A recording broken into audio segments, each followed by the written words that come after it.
오늘 그럼 제가 가산점 관련해서 자주 물어보는 질문을 좀 정리를 해볼까 해요. 먼저 4가지 탑 4의 질문 중에서 먼저 2가지를 좀 먼저 제가 말씀드려볼까요? 네. 먼저 가산점 준비 꼭 해야 하나요? 라는 질문이 이제 많이들 해주시는 질문 중에 하나인데요. 제가 생각했을 때 네 라고 정말 1초의 망설임도 없이 말씀드릴 것 같아요. 왜냐하면은 여러분이 어떤 필기시험이라든지 아니면 면접이나 체력시험에서 압도적으로 좋은 점수를 받을 가능성이 있다. 100% 나는 그럴 수 있다라고 생각하신다면 가산점을 굳이 안 하셔도 되겠지만 사실 공부해보셔서 아시겠지만 막 1, 2점에 당락이 결정되기도 하잖아요. 이런 상황에서 5점은 굉장히 큰 부분이라고 할 수 있거든요. 가산점을 취득하는 게 또 실용글쓰기 같은 경우는 그렇게 많은 시간이 들어가지 않는 부분이어서 그렇죠. 한 번쯤 시간을 좀 들여서 공부하시는 게 좋지 않을까 저는 그렇게 생각을 합니다.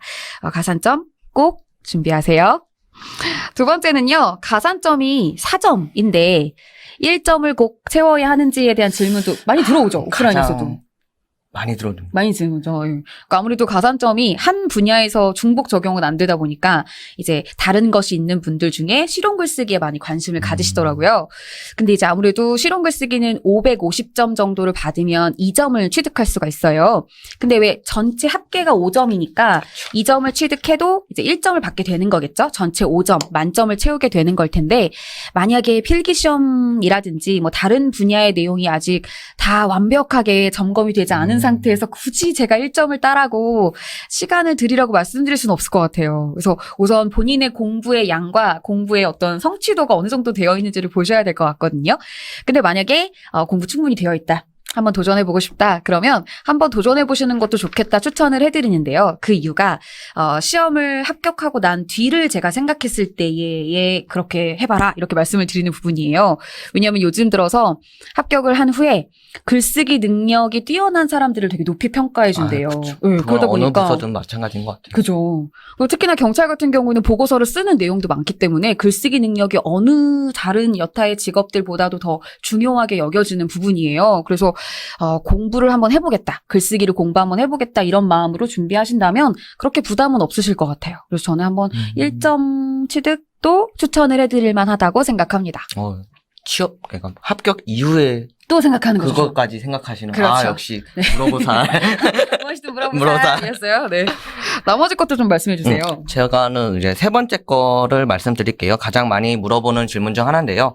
이제 저는 초시생입니다. 초시생인데 가산점은 도대체 언제 취득하면 좋을까요를 많이들 물어보세요. 궁금하네요, 진짜. 그러니까 공부를 시작하기 전에 취득을 해야 될까요? 아니면 공부를 하면서 취득을 해야 될까요?를 많이 물어보는데, 이제 저는 인터넷 수강생들은 잘 모르겠지만은 이제 같이 실강을 듣는 학생들을 보면은, 등록을 하기 전에, 그러니까 저는 공부하기 전에 5점을 반드시 취득하고 오겠습니다. 라고 하고 떠나세요. 안 와요? 안 하세요. 안녕. 안 와요? 경찰직에서 인정하는 가산점은 2점, 4점, 5점 이렇게 낮은 점수로도 5점을 만들 수 있기 때문에 충분히 경찰직 시험에 입문하면서 저녁이나 아니면 주말에 병행을 하면서 반드시 무조건 취득할 수 있습니다. 따라서 가산점은 5점이나 취득해야 돼? 그럼 이거 취득하고 공부를 해야겠다라고 했다가는 다른 경쟁자들이 이미 열심히 공부를 하고 있습니다. 따라서 저는 이제 많은 수강생들을 봤기 때문에 기본 이론 또는 심화 이론, 그러니까 영어 집중반이나 기본 이론 기간 때 반드시 저녁이나 주말에 시간을 조금만 투자하시면은 4점 또는 5점은 반드시 취득할 수 있으니까는 믿고 먼저 공부를 하고 가산점을 준비하셔도 저는 무방하다고 생각합니다. 좋을 것 같네요. 또요? 그리고 4번째 질문은 그러면 이 많은 정보 처리를 따야 하나요? 국어를 따야 하나요? 무도를 따야 하나요? 노무사를 따야 하나요? 도대체 이제 가장 많이 물어보는 질문 중 하나는 어떤 가산점을 취득할까요?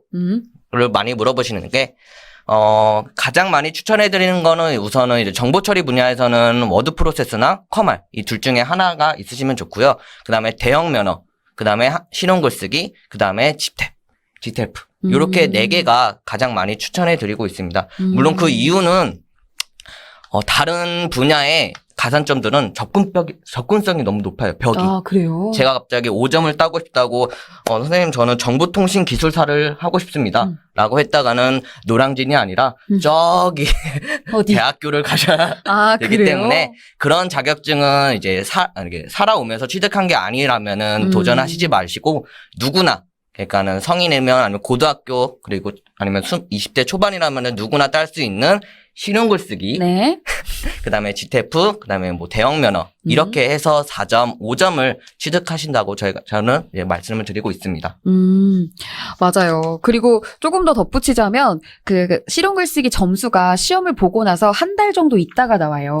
예, 그러니까 이제 시험 점수를 받고 나서 이제 원서 접수할 때 그 입력을 해야 되잖아요. 그런 걸 생각한다면 시간에 좀 여유를 두고 보시는 게 좋고요. 또 실용글쓰기는 2달에 한 번씩, 그러니까 1년에 총 6번 정도 홀수 달에 시험이 치러지기 때문에 그거 생각하시면 이제 계획을 좀 짜실 수 있죠. 미리 초반부에는 필기 시험을 열심히 공부하고 중간 부분에 한 홀수 달 정도의 시험을 한번 볼까? 뭐 이렇게 생각하면 아마 어려움 없이 공부하실 수 있을 겁니다.